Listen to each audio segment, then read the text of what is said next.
박정훈 후보의 기조 발언입니다. 네, 안녕하십니까.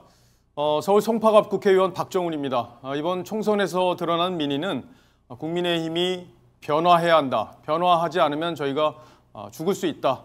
이런 위기감을 공유하는 데서 출발해야 한다고 생각합니다. 그렇게 돼야, 변화해야 우리가 2년 뒤, 3년 뒤 선거를 치를 수 있습니다. 그리고 윤석열 정부를 지킬 수도 있습니다. 국민이 인정하는 지도부가 들어서야 국민들을 설득할 수 있고 지금 야당이 추진하는 저 탄핵 열차를 저희가 멈추게 할 수 있습니다. 그래야 저희가 힘 있는 지도부를 세워야 우리 정부를 지킬 수 있다는 점, 그 점 때문에 저는 팀 한동훈의 멤버가 됐습니다. 팀 한동훈의 멤버가 돼서 지도부를 힘있게 만들고 그 뒤에 당을 힘있게 개혁하는 작업을 제가 지도부에서 열심히 추진하겠습니다. 당이 바뀌지 않으면 우리는 미래가 없습니다. 지금 바뀌어야 우리가 살 수 있습니다. 예, 저는 선거를 치르면서 가장 힘들었던 때가 언제였나 한번 생각을 해보니까요. 3월 한 15일 전후였던 것 같아요. 그때 3월 10일 날 대통령께서 호주 대사를 임명을 했습니다. 사실 그 전까지 3월 6일 날 어떤 일이 있었냐면 대통령실의 비서관 출신이 이런 얘기를 했어요. 우리가 160석도 할 것 같다. 이런 얘기를 했었습니다. 정말 분위기가 좋았어요. 근데 이 호주 대사 임명 이후에 민주당이 어떻게 했냐면 플랜카드로 도주대사라는 표현을 전국에 다 붙였습니다. 그 뒤에 이제 표심이 많이 흔들렸는데 그때로 돌아간다면 제가 강력하게 용산에 건의를 해서 그 결정을 좀 미뤄달라라고 얘기를 했을 것 같아요. 왜냐하면 지금 그 결정 때문에 그 이후에 관련한 채성명 논의가 굉장히 불이 붙었고 또 지금 야당에서 특검까지 추진하는 상황이 됐기 때문에 우리에겐 정말 뼈아픈 그런 부분이 아니었나 싶습니다. 다시 돌아간다면 그 부분을 강력하게 건의하겠습니다. 박정훈 의원님께 여쭤보겠습니다. 후보님께. 총선 백서가 정치적 순수성을 의심하셨습니다. 국민이 잘 되기를 바라는 1000명이 넘는 당원들이 참여한 이 총선 백서를 폄훼하셨는데 이분들의 순수한 마음을 의심하시는 건지 여쭤보고 싶습니다. 그 총선 백서를 우리가 반성하는 차원에서 우리에게 정확히 무슨 문제가 있었는지를 들여다보는 과정은 반드시 필요하다고 생각합니다. 다만 총선 백서를 총괄하는 위원장이 조정훈 의원이었는데 그 전에 이제 이 다 의견을 모으기 전에 한동훈 비대위원장에게 책임이 큰 것처럼 계속 얘기를 해왔고 거기에 맞물려서 본인이 당대표 출마설까지 불거지면서 본인이 부인하지 않는 상황으로 흘러갔어요. 그리고 조정훈 의원은 아시는 것처럼 인재영입 위원이었고요. 이철규 전 사무총장은 인재영입 위원장이었습니다. 그분들이 주도하는 총선 백서가 한동훈 위원장을 노리는 것으로 볼 수 있는 여러 가지 정황이 있었기 때문에 그러니까 이 전당대회가 끝난 뒤에 이걸 내도 되는데 이걸 굳이 이 전에 내겠다고 하는 의도 자체에 대한 순수성을 말씀드린 거거든요. 시간이 없으니까 여쭤보겠습니다. 예. 정황을 자꾸 얘기하시는데 그 원내대표 선거 있을 때 그 원내대표에 나온다고 하시지 않았던 그 훌륭한 그 의원님들한테 그 굉장히 망신을 줘가면서 원내대표 안 나오겠다 이런 얘기를 듣게 하셨는데 그것도 마찬가지로 조정훈 위원장이 당대표 나온다는 얘기를 안 했습니다. 그리고 총선 백서에 대한 얘기도 안 했고 한동훈 위원장에 대한 그 비판도 한 번도 한 적이 없습니다. 근데 어떻게 그런 말을 하실 수 있는지 모르겠습니다. 어떻게 한 번도 안 했다고 무슨 근거로 말씀하시는지 잘 모르겠고요. 이철규 의원이 원내대표를 해서는 안 된다는 취지는 뭐냐. 우리가 민심으로부터 지금 총선 심판을 심하게 받았잖아요. 근데 그 전 단계 사무총장을 오랫동안 역임하시면서 총선판을 짜신 분이에요. 그리고 대통령과의 수직적인 관계가 문제가 되는 부분이 네. 국민들한테 심판을 받았기 때문에 그분한테는 그렇게 지금 원내대표를 맡는 게 옳지 않다는 취지의 얘기를 한 건데 의원들이 얼마든지 자유롭게 그런 얘기 할 수 있죠. 저도 얘기하겠습니다. 저도 자유롭게 그렇게 막아오셨던 분들이 왜 이제는 권력을 가지려고 최고위원 후보로 나왔는지 모르겠고요. 지금 권력을 갖는다는 게요. 대통령 임기가 3년이 남았는데 지금 한동훈 위원장한테 지금 줄 섰다는 얘기하고 싶은 것 같은데 저희는 그런 관계가 아닙니다. 그리고 팀 한동훈은 어떤 의미입니까? 팀 한동훈은 개혁에 공감하는 사람들이 모인 거예요. 이게 무슨 지금 한동훈 위원장이 무슨 권력이 누구는 해도 되고 있습니까? 누구는 하면 안 되는 겁니까? 누가 안 된다고 했나요 제가? 예, 하십시오. 박정훈 후보에게 질문을 하겠습니다. 어제 연설회에서 윤석열 대통령에게 지지해달라고 호소한 부분이 인상 깊은데 최고위원 후보로서 최고위원이 돼서 당 지도부에 들어간다면 당정 관계는 어떻게 이끌어갈지에 대한 좀 의견을 말씀해 주셨으면 좋겠습니다. 예, 이 당정 관계가 조금 전에도 제가 말씀드렸지만 사실은 국민들이 가장 불편하게 느끼는 부분입니다. 그러니까 우리가 추구하는 방향, 윤석열 정부가 추구하는 방향이 옳다는데 많은 국민들이 공감을 하세요. 예를 들어 의료개혁, 의사 숫자를 늘려야 한다는데 국민의 70% 이상이 찬성을 합니다. 그런데 이제 추진하는 방식에 대해서 문제가 있기 때문에 그런 것들을 당에서 사실은 여러 가지 건의를 드릴 수 있고 그런 건의들을 이제 정부에서 수용을 해서 하게 되면은 부작용을 최소화할 수 있다. 이런 전제하에서 당정 관계들을 앞으로 우리가 발전시켜 나가야겠다. 긍정적이면서도 긴장감도 있는 그런 관계로 만들어 가야겠다는 게 제 생각이고요. 윤석열 대통령에게 저희 팀 한동훈을 찍어달라 이렇게 얘기를 했어요. 윤석열 대통령이 1호 당원이기 때문에 투표권이 있습니다. 그건 뭐냐면 대통령을 힘있게 지키려면 국민들의 인정을 받는 그리고 국민들의 사랑을 받는 지도부가 들어서야 합니다. 그리고 국민들이 잘못했다고 혼을 냈기 때문에 그 혼난 거를 반성하려고 하는 지도부가 들어서야 한다고 생각합니다. 그런 의미에서 대통령이 저희 팀 한동훈을 꼭 찍어달라 이렇게 말씀을 드린 겁니다. 예, 우리 존경하는 인요한 후보님께 좀 여쭙겠습니다. 아까 말씀하실 때 이제 혁신위를 맡으셔서 성공하지 못했다고 하셨는데 어떤 이유로 성공을 하기가 어려웠던 건가요?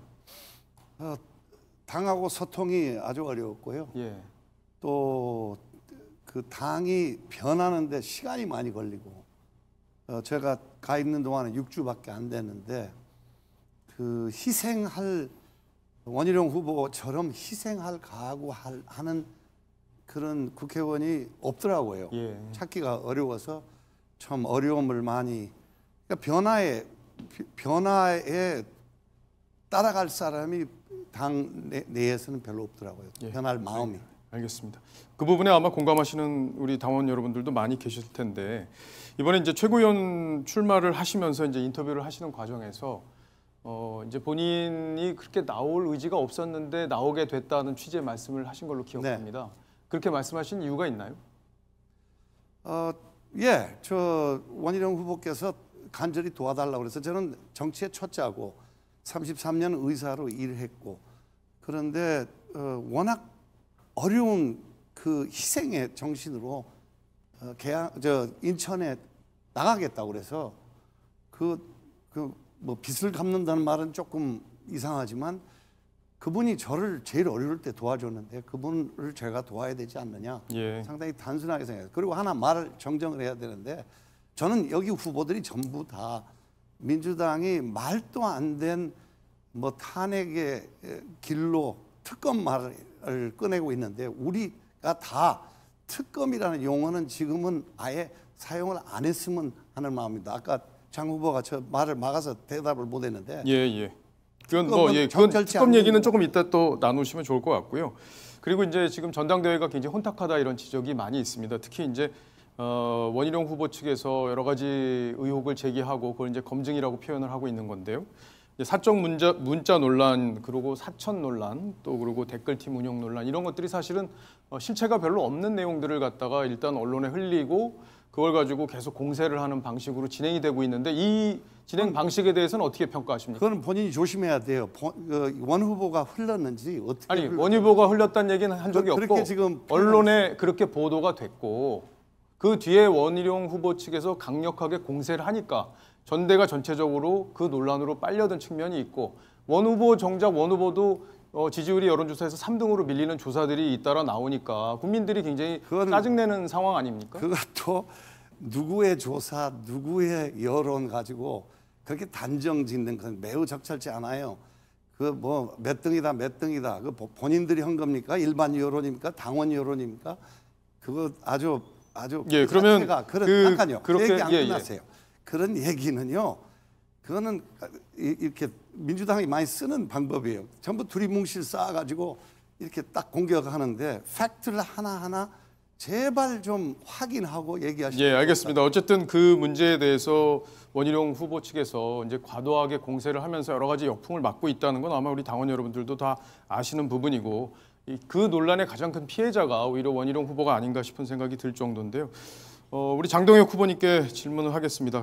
지금 어제 있었던 그 폭력 사태나 이런 것들이 어쨌든 굉장히 지지자들의 어떤 마음이 과격해져 있는 상태가 아닌가 싶어요. 어제 이제 한 분이 아주 작정하고 나와서 처음부터 계속 그 한동훈 후보 연설할 때 배신자라는 얘기를 계속 100번도 넘게 하다가 이제 듣고 있다가 이제 결국에는 그분을 제지하게 되면서 벌어진 문제였는데, 이런 갈등, 지지자들의 어떤 마음이 너무 과열되고 있는 상황에 대해서는 어떻게 진단하고 계십니까? 어제 많은 당원들께서 안타깝게 생각하셨을 것이고요. 국민들께서도 눈살을 찌푸리셨을 거라고 생각합니다. 우리가 다양한 의견을 존중하고 또 다양한 의견들을 당에서 녹여내는 것이 필요하지, 나와 생각이 다르거나 내가 지지하는 사람이 다르다고 해서 그렇게 극단적으로 가는 것은 우리 보수 정치에 있어서 미래가 없게 만드는 일이라고 생각합니다.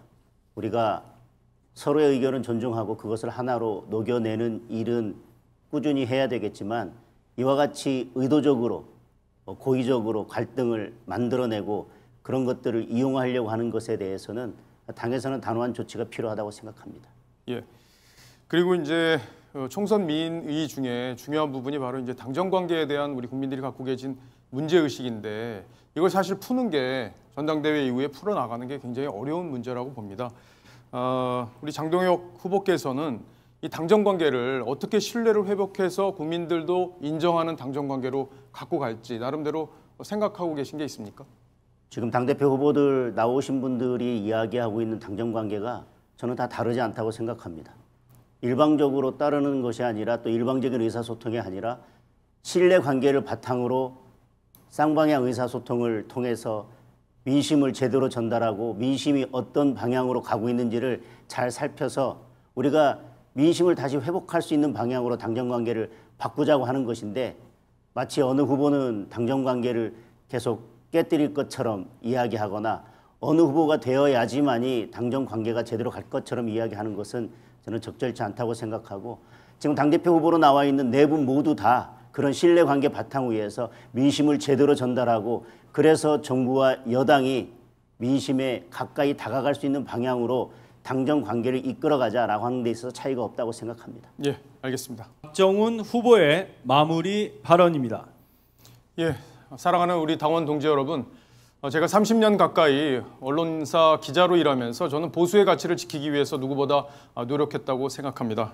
그리고 결과적으로 정권 교체에도 기여했다고 생각합니다.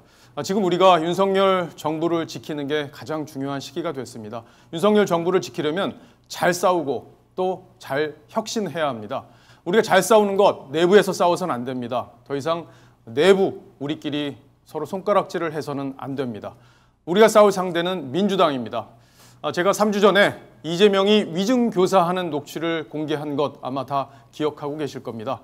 민주당이 저를 22대 국회 1호로 고발을 했는데 제가 쫄지 않고 앞으로도 열심히 더 싸우겠습니다. 특히 문재인 정부에서 있었던 여러 가지 비리들, 더 이상 수사가 진행되지 않는 것들에 대해서도 용기 있게 지적하겠습니다. 그걸 토대로 저희가 과감하게 혁신해서 꼭 이기는 정당을 만들겠습니다. 감사합니다.